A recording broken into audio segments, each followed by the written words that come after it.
Hey guys, hello everyone, welcome to Study Polity. நம்ம அந்த historical background பற்றி பார்த்துட்டு இருந்தோம். ஹிஸ்டாரிக்கல் பேக்ரவுண்ட் வந்து ரெண்டு பார்ட்டாக பிரிக்கலாம். பார்ட் 1 வந்து கம்பெனி ரூல் அண்ட் பார்ட் 2 வந்து க்ரௌன் ரூல். லாஸ்ட் வீடியோவில் வந்து நம்ம கம்பெனி ரூல் பற்றி பார்த்தோம். இந்த வீடியோவில் வந்து நம்ம க்ரௌன் ரூல் பற்றி பார்க்க போகிறோம். ஸோ க்ரௌன் ரூல் வந்து 1858 1947 வரைக்கும் இருந்துச்சு. அதாவது இந்தியாவுக்கு இண்டிபெண்டன்ஸ் கிடைக்கிற வரைக்கும் இந்த க்ரௌன் ரூல் வந்து இருந்துச்சு. க்ரௌன் ரூல் கீழே ஃபர்ஸ்ட் ஆக்ட் என்னன்னு சொல்லி பார்த்தோன்னா கவர்மெண்ட் ஆஃப் இந்தியா ஆக்ட் 1858. இந்த கவர்மெண்ட் ஆஃப் இந்தியா ஆக்ட் எப்போ உருவாச்சுன்னா வந்து ரிவோல்ட் 1857க்கு அப்புறம் கவர்மெண்ட் ஆஃப் இந்தியா ஆக்ட் 1858 வந்து உருவாச்சு.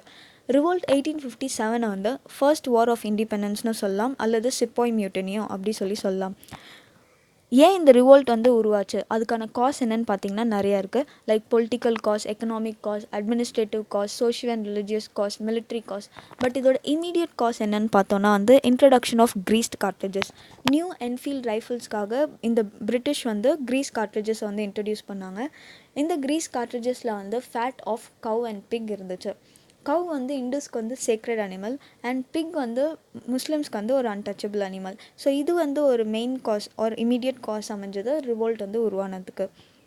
நெக்ஸ்ட் பாயிண்ட் பார்த்தோன்னா பிரிட்டிஷ் வந்து கவர்மெண்ட் ஆஃப் இந்தியா ஆக்ட் 1858 வந்து act for the good government of India அப்படி சொல்லி டிஸ்கிரைப் பண்ணுறாங்க.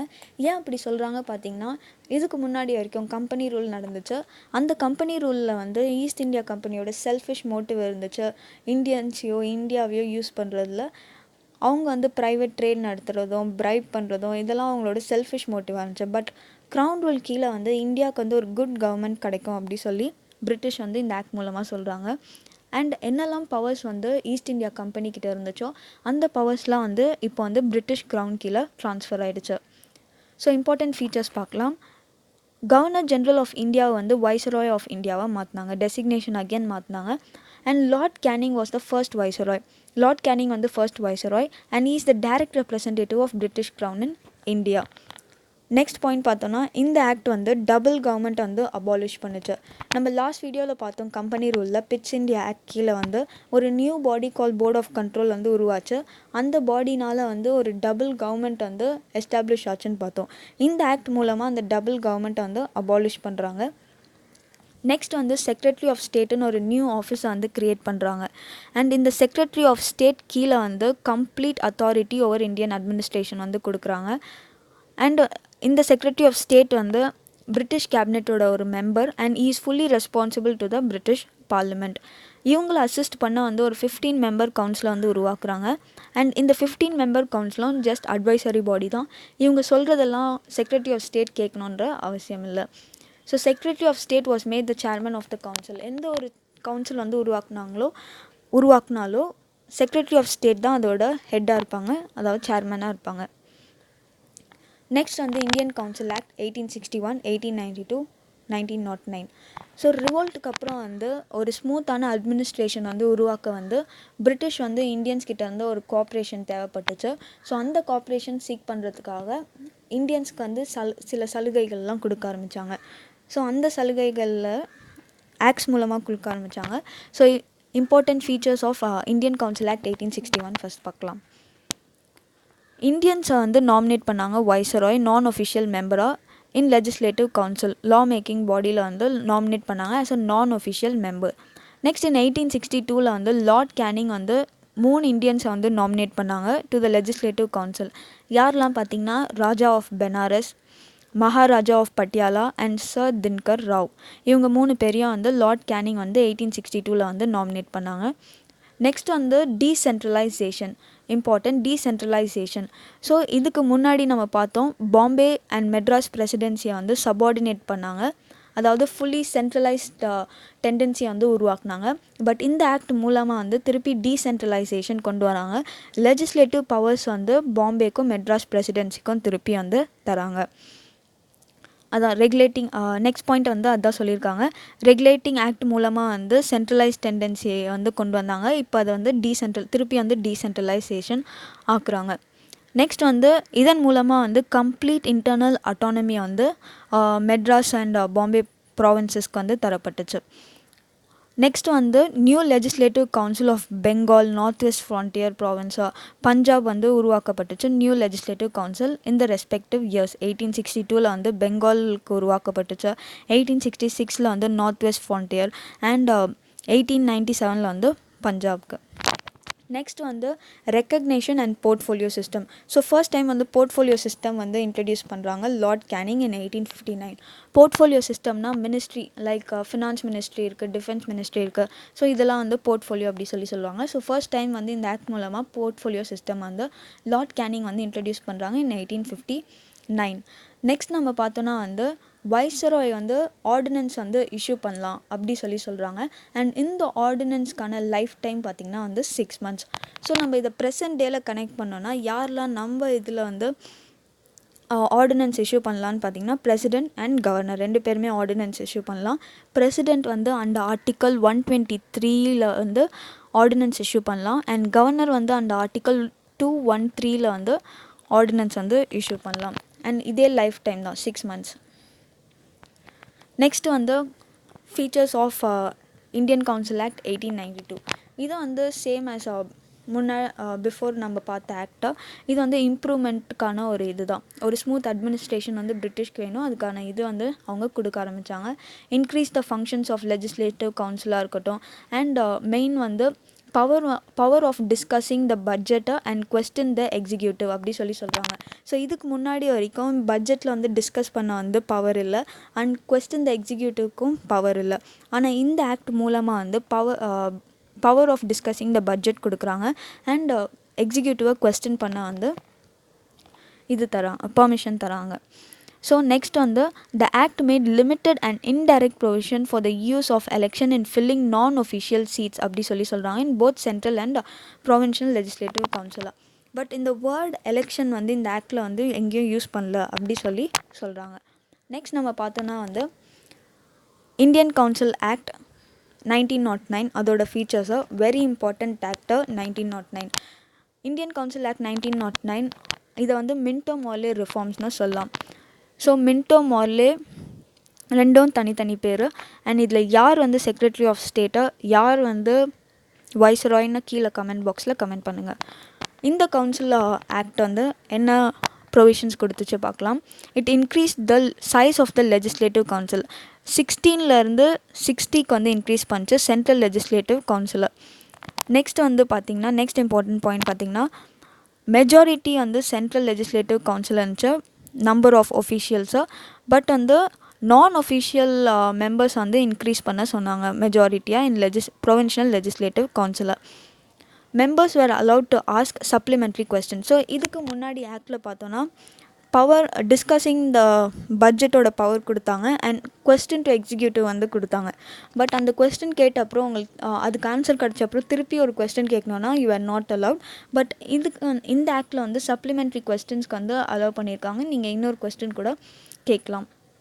நெக்ஸ்ட் வந்து important factor Satyendra Prasad Sinha became the first Indian to join the Viceroy Executive Council. He was appointed as a law member. Satyendra Prasad Sinha வந்து law member-ஆக வந்து Viceroy Executive Council வந்து appoint ஆனாங்க. Next வந்து introduction of communal representation for Muslims by accepting the concept of separate electorate. இதை வந்து சிம்பிளாக சொல்லணும்னா வந்து முஸ்லிம்ஸ்க்கு வந்து ஒரு கம்யூனல் ரெப்ரசன்டேஷன் வந்து கொடுத்தாங்க. இப்போ வந்து ஒரு முஸ்லீம் வந்து ஒரு எலெக்ஷனில் வந்து நிற்கிறாங்கன்னா அவங்க வந்து முஸ்லீம் ஓட்டர்ஸ் மூலமாகவே ஓட் பண்ணி அவங்கள எலெக்ட் பண்ணுவாங்க. இதுதான் வந்து கம்யூனல் ரெப்ரசன்டேஷன். ஒரு இந்துவோ சரி வேறு கிறிஸ்டியன்ஸோ சரி அவங்களுக்கு ஓட் பண்ண மாட்டாங்க, வெறும் முஸ்லீம்ஸ் மட்டும் அவங்களுக்கு வந்து ஓட் பண்ணுவாங்க. ஸோ இதுதான் இன்ட்ரடக்ஷன் ஆஃப் கம்யூனல் ரெப்ரசன்டேஷன். இந்த ஆக்ட் வந்து கம்யூனலிசம் வந்து லீகலைஸ் பண்ணுச்சு. அண்ட் லார்ட் மின்டோ வந்து ஃபாதர் ஆஃப் கம்யூனல் எலக்டரேட் அப்படி சொல்லி அழைக்கப்பட்டார். இந்த act also provide separate representation to the presidency of corporations or chambers of commerce or universities and zamindars. Next important act பார்த்தோன்னா government of India act 1919. இதை வந்து நம்ம மாண்டெக்யூ கிளெம்ஸ்ஃபோர்ட் ரிஃபார்ம்ஸ்னு சொல்லலாம். அண்ட் இது வந்து எப்போ ஃபோர்ஸில் வந்துச்சுன்னா 1921. ஸோ இதுதான் வந்து ஃபர்ஸ்ட் டைம் வந்து பிரிட்டிஷ் வந்து டிக்ளேர் பண்ணுறாங்க, பிரிட்டிஷ் கவர்மெண்ட் வந்து டிக்ளேர் பண்ணுறாங்க. அவங்களோட ஆப்ஜெக்ட் வந்து இந்தியன்ஸ்க்கு வந்து கிராஜுவலாக வந்து ரெஸ்பான்சிபிள் கவர்மெண்ட் வந்து இன்ட்ரடியூஸ் பண்ணுறது. இதுதான் வந்து ஃபர்ஸ்ட் டைம். ஸோ இதோட இம்பார்ட்டன்ட் ஃபீச்சர்ஸ் பார்த்தோன்னா வந்து separating the central and provincial subjects. இதுக்கு முன்னாடி வரைக்கும் எல்லா சப்ஜெக்ட்டும் வந்து சென்டர்கிட்டயே இருந்துச்சு லா மேக் பண்ணுறதுக்கு. பட் இந்த ஆக்ட் மூலமாக வந்து சென்ட்ரலுக்கு தனி சப்ஜெக்ட், சென்ட்ரல் வந்து எந்த சப்ஜெக்ட்லலாம் லா மேக் பண்ணலாம் அண்ட் ப்ராவின்சஸ் வந்து எந்த சப்ஜெக்ட்ஸ்லலாம் லா மேக் பண்ணலாம் அப்படி சொல்லி செப்பரேட் பண்ணாங்க. நெக்ஸ்ட் வந்து ஃபர்தர் டிவைடட் த ப்ரொவின்ஷனல் சப்ஜெக்ட்ஸ். ஸோ ப்ராவின்சஸ் கீழே சப்ஜெக்ட் என்னெல்லாம் சப்ஜெக்ட்ஸ் இருந்தோ அதை வந்து ரெண்டாக டிவைட் பண்ணாங்க. ஒன்று வந்து ட்ரான்ஸ்ஃபர் சப்ஜெக்ட்ஸ் அண்ட் இன்னொன்று வந்து ரிசர்வ் சப்ஜெக்ட். ஸோ இதில் வந்து ஒரு செக் வச்சுருக்காங்க. ஸோ ட்ரான்ஸ்ஃபர் சப்ஜெக்ட்ஸில் வந்து இம்பார்ட்டண்ட் மேட்டர்ஸ்லாம் இருக்கும் அண்ட் ரிசர்வ் சப்ஜெக்ட்ஸில் வந்து நார்மல் டீலிங்ஸ்லாம் இருக்கும். Transfer subjects were to be administered by the governor with the aid of ministers responsible to the legislative council. So இதுதான் இம்பார்ட்டன்ட். இந்த சப்ஜெக்டில் வந்து என்ன லா மேக் பண்ணாலும் அது வந்து ரெஸ்பான்சிபிள் டு லெஜிஸ்லேட்டிவ் கவுன்சிலாக இருக்கும். அண்ட் ரிசர்வ் சப்ஜெக்ட்ஸில் வந்து were to be administered by the governor and his executive council without being responsible to the legislative council. So இந்த ப்ரொவின்ஷனல் சப்ஜெக்டை வந்து ஒரு ரெண்டாக transfer subject and reserve subject பிரச்சனால இது வந்து சிஸ்டம் ஆஃப் டயார்கி உருவாச்சு. டயார்கினா வந்து டபுள் ரூல் அப்படி சொல்லலாம். அதுதான் actually meaning double rule. Dyarchy means double rule. So first time வந்து டைரக்ட் எலெக்ஷன் இந்த கண்ட்ரி எப்போ நடந்துச்சுன்னா வந்து 1919 தான் வந்து ஃபர்ஸ்ட் டைரக்ட் எலெக்ஷன் வந்து இந்த கண்ட்ரியில் நடந்துச்சு. அண்ட் ஃபர்ஸ்ட் டைம் வந்து பைகேமரலிசம் வந்து உருவாச்சு. பைகேமரலிசம்னா வந்து அப்பர் ஹவுஸ் சொல்லலாம், லோவர் ஹவுஸ் சொல்லலாம், 2 ஹவுஸ் இருக்கலாம், அதுதான் வந்து bicameralism. So Indian legislative council was replace by bicameral legislature, அதாவது upper house council of state and lower house வந்து லெஜிஸ்லேட்டிவ் அசம்பிளி. ஸோ இப்போ உள்ளதோட கனெக்ட் பண்ணோன்னா வந்து அப்பர் ஹவுஸ் வந்து ராஜ்யசபா அண்ட் லோவர் ஹவுஸ் வந்து Lok Sabha. Majority of the members of both houses were choose by direct election. So direct election எப்போ first நடந்துச்சு பார்த்தீங்கன்னா வந்து 1919. So 3 of 6 members of Viceroy's Executive Council were to be Indian. So Viceroy Executive Council வந்து 6ல் 3 பேர் வந்து இந்தியன்ஸாக இருக்க போகிறாங்க. And next important feature என்னன்னு பார்த்தீங்கன்னா communal representation wire extended. So போன ஆக்டில் நம்ம பார்த்தோம் கம்யூனல் ரெப்ரசன்டேஷன் வந்து முஸ்லிம்ஸ்க்கு மட்டும் கொடுத்துருந்தாங்க. இப்போ வந்து கம்யூனல் ரெப்ரசன்டேஷன், அதாவது 1919 ஆக்டில் வந்து கம்யூனல் ரெப்ரசன்டேஷன் வந்து எக்ஸ்டெண்ட் பண்ணி சீக்ஸுக்கு கொடுக்குறாங்க, இந்தியன் கிறிஸ்டியன்ஸ் கொடுக்குறாங்க, ஆங்கிலோ இண்டியன்ஸ் கொடுக்குறாங்க அண்ட் யூரோப்பியன்ஸ்க்கும் கொடுக்குறாங்க. ஸோ ஃப்ரான்ச்சைஸ் வந்து கிராண்ட் பண்ணாங்க right to vote to the limited number of பீப்புளோ, யார்கிட்டலாம் ப்ராப்பர்ட்டி இருந்துச்சோ, எஜுகேஷன் இருந்துச்சோ, டேக்ஸ் இருந்துச்சோ அவங்களுக்குலாம் வந்து ஃப்ரான்ச்சைஸ் வந்து கிராண்ட் பண்ணாங்க.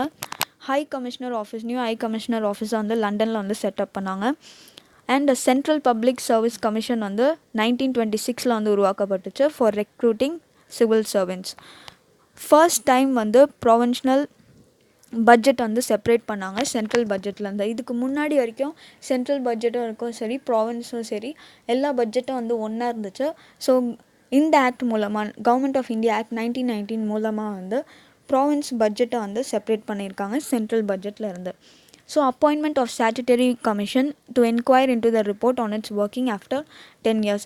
இந்த கவர்மெண்ட் ஆஃப் இந்தியா ஆக்ட் 1919 வந்து எப்படி ஒர்க் ஆகுது சொல்லிட்டு ஒரு ஸ்டாட்யூட்டரி கமிஷனை வந்து உருவாக்குவாங்க after 10 years. So statutory commission அந்த வேர்டோட மீனிங் வந்து நான் கான்ஸ்டியூஷனல் பாடி. இது வந்து ஒரு நான் கான்ஸ்டியூஷனல் பாடி, இதை பற்றி என்கொயர் பண்ணோம். ஓகேவா? நெக்ஸ்ட் வந்து சைமன் கமிஷன் வந்து 1927 வந்து உருவாச்சு. நம்ம பார்த்தோம் எவ்ரி 10 yearsக்கு அப்புறம் வந்து ஒர்க்கிங் ஆஃப் த ஆக்ட் வந்து என்கொயர் பண்ணப்படும். பட் இந்த சைமன் கமிஷன் வந்து 2 yearsக்கு முன்னாடியே வந்து கொண்டு வந்தாங்க. ஸோ சைமன் கமிஷன் 1927 வந்து உருவாக்கப்பட்டுச்சு. சைமன் கமிஷன் வந்து ஒரு 7 member கமிஷன். அது வந்து சர் ஜான் சைமன் வந்து ஹெட்டாக இருந்தாங்க. And to report the condition of India under its new condition. So இவங்க வந்து அந்த ஆக்டை வந்து என்கொயர் பண்ண வந்தாங்க அண்ட் என்னெல்லாம் சேஞ்சஸ் பண்ணலாம் அந்த ஆக்டில் அப்படி வந்து சொல்ல வந்தாங்க. ஸோ இதை வந்து இந்தியன்ஸாக இருக்கட்டும், இந்தியன் பார்ட்டிஸாக இருக்கட்டும், இதை வந்து பாய்காட் பண்ணாங்க. ஏன்னா இந்தியனோட அட்மினிஸ்ட்ரேட் பற்றி நீங்கள் வந்து ஆராய போகிறீங்க, என்கொயர் பண்ண போகிறீங்க, பட் வந்து இதில் ஒரு இந்தியன் கூட இல்லையே அப்படி சொல்லி வந்து இந்த கமிஷனை வந்து பாய்காட் பண்ணாங்க. கோ பேக் சைமன், இது வந்து ஃபேமஸான ஒரு கோட்டை. அதுக்கப்புறமா வந்து இந்த சைமன் கமிஷனையும் ஒயிட் கமிஷன்னு சொல்லுவாங்க, ஏன்னா இதில் ஃபுல்லாக வந்து பிரிட்டிஷ் பீப்புள் இருந்ததுனால. நெக்ஸ்ட் நம்ம பார்த்தோன்னா வந்து இவங்க என்னெல்லாம் ப்ரொப்போசல் பண்ணாங்க அப்படி சொல்லி பார்க்கலாம். ஸோ இந்த ப்ரொப்போசல்லாம் வந்து கன்சிடர் பண்ண வந்து பிரிட்டிஷ் கவர்மெண்ட் வந்து ஒரு 3 ரவுண்ட் டேபிள் கான்ஃபரன்ஸை வந்து அமைச்சாங்க. ஸோ இதில் வந்து ஒரு ரவுண்ட் டேபிள் கான்ஃபரன்ஸில் வந்து இந்தியா வந்து பார்ட்டிசிபேட் பண்ணியிருக்கோம். அது எந்த ரவுண்ட் டேபிள் கான்ஃபரன்ஸ்னால் கமெண்ட் செக்ஷனில் சொல்லுங்கள். நெக்ஸ்ட் வந்து பார்த்தோன்னா இது என்னெல்லாம் வந்து சொல்லிங்கன்னா ரெப்ரசன்டேட்டிவ்ஸ் ஆஃப் பிரிட்டிஷ், இதில் யாரெல்லாம் வந்து பார்ட்டிசிபேட் பண்ணாங்கன்னா இந்த ரவுண்ட் டேபிள் கான்ஃபரன்ஸில் representatives of British government, British India and Indian princely ஸ்டேட்ஸா. நெக்ஸ்ட்டு ஃபீச்சர் பார்த்திங்கன்னா recommendations were incorporated with certain changes. இவங்க சைமன் கமிஷன் வந்து என்னெல்லாம் ரெக்கமெண்ட் பண்ணாங்களோ அதெல்லாம் ஒரு சர்டன் சேஞ்சஸ் பண்ணிவிட்டு நெக்ஸ்ட்டு ஆக்ட், அதாவது கவர்மெண்ட் ஆஃப் இந்தியா ஆக்ட் 1935 வந்து இன்கார்பரேட் பண்ணாங்க. நெக்ஸ்ட் வந்து கம்யூனல் அவார்ட். ஆகஸ்ட் 1932 வந்து இது நடந்துச்சு. British prime minister Ramsay MacDonald வந்து ஒரு ஸ்கீம் அனௌன்ஸ் பண்ணுறாங்க, ரெப்ரசன்டேஷன் டு மைனாரிட்டிஸ். அதாவது இது வரைக்கும் கம்யூனல் ரெப்ரசன்டேஷன் வந்து முஸ்லிம்ஸ் கொடுத்தாங்க, சீக்ஸ் கொடுத்தாங்க, ஆங்கிலோ இண்டியன்ஸ் கொடுத்தாங்க, இந்தியன் கிறிஸ்டியன்ஸ் கொடுத்தாங்க. பட் இப்போது வந்து ஹிந்துஸ்குள்ளேயே இவங்க வந்து டிவைட் பண்ண பார்க்குறாங்க, டிவைட் அண்ட் ரூலாக அதை வந்து ஃபாலோ பண்ணுறாங்க. ஹிந்துஸையே வந்து ரெண்டாக பிரிக்க பார்க்குறாங்க by giving communal representation to the depress classes. அதாவது எஸ்சிக்கு வந்து கம்யூனல் ரெப்ரசன்டேஷன் வந்து கொடுக்குறாங்க. காந்தியால் இதை ஒத்துக்க முடியல. So it took fast and to death in Yerawada jail in Poona to get the award modified. So communal அவார்டை மாடிஃபை பண்ண வந்து அவங்க ஃபாஸ்ட் இருந்தாங்க. அட் லாஸ்ட் வந்து அக்ரிமெண்ட் மூலமாக வந்து பூனா பேக்ட் வந்து சைன் பண்ணப்பட்டுச்சு, like giving adequate representation to the depress classes. இதை டாக்டர் அம்பேத்கர் வந்து இந்த பூனா பேக்ட் வந்து சைன் பண்ணாங்க. நெக்ஸ்ட் வந்து நம்ம பார்த்தோன்னா கவர்மெண்ட் ஆஃப் இந்தியா ஆக்ட் 1935. இதை வந்து second milestone towards completely responsible government in India அப்படி சொல்கிறாங்க. இதில் வந்து 321 செக்ஷன்ஸ் அண்ட் 10 ஸ்கெட்யூல்ஸ் இருந்துச்சு சொல்கிறாங்க. ஸோ ப்ரெசண்ட்டாக எவ்வளோ ஸ்கெட்யூல்ஸ், நம்ம கான்ஸ்டியூஷனில் எவ்வளோ ஸ்கெட்யூல்ஸ் இருக்குது பார்த்திங்கன்னா 12 ஸ்கெட்யூல்ஸ் இருக்குது. இம்பார்ட்டண்ட் ஃபீச்சர்ஸ் பார்க்கலாம். Establishment of all India federation consisting of provinces and princely state as units. இது ரெண்டுத்தையும் ஒன்றாக்கிட்டாங்க. ஸோ பவர்ஸ் வந்து டிவைட் பண்ணாங்க, சென்டருக்கும் சரி ஸ்டேட்க்கும் சரி பவர்ஸ் வந்து டிவைட் பண்ணாங்க. 3 லிஸ்ட்டாக டிவைட் பண்ணியிருக்காங்க, federal list, provincial list, concurrent list and residuary powers அப்படி சொல்லிட்டு. ஸோ ஃபெட்ரல் லிஸ்ட்டில் வந்து சென்டர் வந்து ஃபெட்ரல் லிஸ்ட்டில் என்னெல்லாம் சப்ஜெக்ட்ஸ் இருக்கோ, என்னெல்லாம் ஐட்டம்ஸ் இருக்கோ அது வந்து சென்டர் மட்டும் அதில் லா மேக் பண்ணும். அண்ட் ப்ரொவின்ஷியல் லிஸ்ட்டில் என்னெல்லாம் சப்ஜெக்ட் இருக்கோ, என்னெல்லாம் ஐட்டம் இருக்கோ அது வந்து ப்ராவின்ஸ் மட்டும் லா மேக் பண்ணும். அண்ட் கன்கரண்ட் லிஸ்ட்டில் வந்து என்னெல்லாம் சப்ஜெக்ட் இருக்கோ அதில் வந்து ரெண்டுமே வந்து பார்ட்டிசிபேட் பண்ணலாம், லா மேக் பண்ணலாம். Residuary powers were given to the viceroy. இதை வந்து ப்ரெசண்ட் இப்போ இருக்கிற கான்ஸ்டியூஷனில் வந்து கனெக்ட் பண்ணால் வந்து union list, state list, concurrent list அப்படி சொல்லியிருக்கு. இன்னும் 7th ஸ்கெட்யூலில் வரும் இது. ஸோ யூனியன் லிஸ்ட்டில் வந்து சென்டர் லா மேக் பண்ணோம், ஸ்டேட் லிஸ்ட்டில் வந்து ஸ்டேட்டாக, கன்கரண்ட் லிஸ்ட்டில் வந்து 2 பேருமே லா மேக் பண்ணலாம். அண்ட் ரெசிடியூரி பவர் வந்து நம்ம கான்ஸ்டியூஷனில் வந்து சென்டர்கிட்ட வந்து கொடுக்கப்பட்டிருக்கு. இங்கே வந்து ரெசிடியூரி பவர் வந்து வைஸ்ராய் கிட்ட கொடுக்கப்பட்டிருக்கு. ஸோ இந்த ஆக்ட் வந்து டயார்கியை அபாலிஷ் பண்ணுச்சு. ப்ராவின்ஸ் கீழே டயார்கி இருந்துச்சு இல்லையா, அதை வந்து அபாலிஷ் பண்ணுச்சு government of India act 1935. Next feature பார்த்தோன்னா governor was required to act on the advice of ministers responsible to the provincial legislature. So இந்த ஒரு ஐடியா வந்து came into effect in 1937, but it discontinued in 1939. Adoption of dyarchy at the centre. இதுக்கு முன்னாடி நம்ம பார்த்தோம் dyarchy வந்து ப்ராவின்ஸில் இருந்துச்சு, அதாவது அவங்களோட சப்ஜெக்டை வந்து 2ஆக டிவைட் பண்ணியிருந்தாங்க, ட்ரான்ஸ்ஃபர் சப்ஜெக்ட், ரிசர்வ் சப்ஜெக்ட்னு. இப்போ வந்து இந்த டயார்கி சிஸ்டம் வந்து சென்டர் வந்து அடாப்ட் பண்ணியிருக்காங்க. Federal subjects were divided into reserve subjects and transfer subjects. Introduction of bicameralism first பார்த்தோம் இல்லையா, அப்பர் ஹவுஸ், லோவர் ஹவுஸ் அந்த மாதிரி. In 6 out of 11 provinces. So எங்கெல்லாம் வந்து பைகேமரலிசம் இருக்குது பார்த்திங்கன்னா இன்ட்ரடியூஸ் பண்ணாங்கன்னா Bengal, Bombay, Madras, Bihar, Assam and United Provinces were made bicameralism. Legislative council வந்து அப்பர் ஹவுஸ், லெஜிஸ்லேட்டிவ் அசம்பிளி வந்து லோவர் ஹவுஸாக அழைக்கப்பட்டுச்சு. நெக்ஸ்ட் வந்து extended the principal of communal representation. So இதுக்கு முன்னாடி வந்து முஸ்லிம்ஸ் கொடுத்தாங்க, நெக்ஸ்ட் வந்து சீக்ஸ், இந்தியன் கிறிஸ்டியன்ஸ்க்கு, ஆங்கிலோ இண்டியன்ஸ், யூரோப்பியன்ஸ்க்கு அந்த மாதிரி கொடுத்துக்கிட்டே இருந்தாங்க. இப்போ வந்து கம்யூனல் ரெப்ரசன்டேஷனை வந்து எக்ஸ்டெண்ட் பண்ணி அந்த டிப்ரெஸ் கிளாஸஸ்க்கு, விமென்க்கு, லேபர்ஸ்க்கு எல்லாருக்கும் கொடுக்க ஆரம்பித்தாங்க. ஸோ இந்தியன் கவுன்சில்ஸ் ஆக்ட் இதெல்லாம் வந்து அபாலிஷ் பண்ணிட்டாங்க. அண்ட் நெக்ஸ்ட் பார்த்திங்கன்னா ரிசர்வ் பேங்க் ஆஃப் இந்தியா வந்து உருவாக்கப்பட்டுச்சு to control the currency and credit of the country.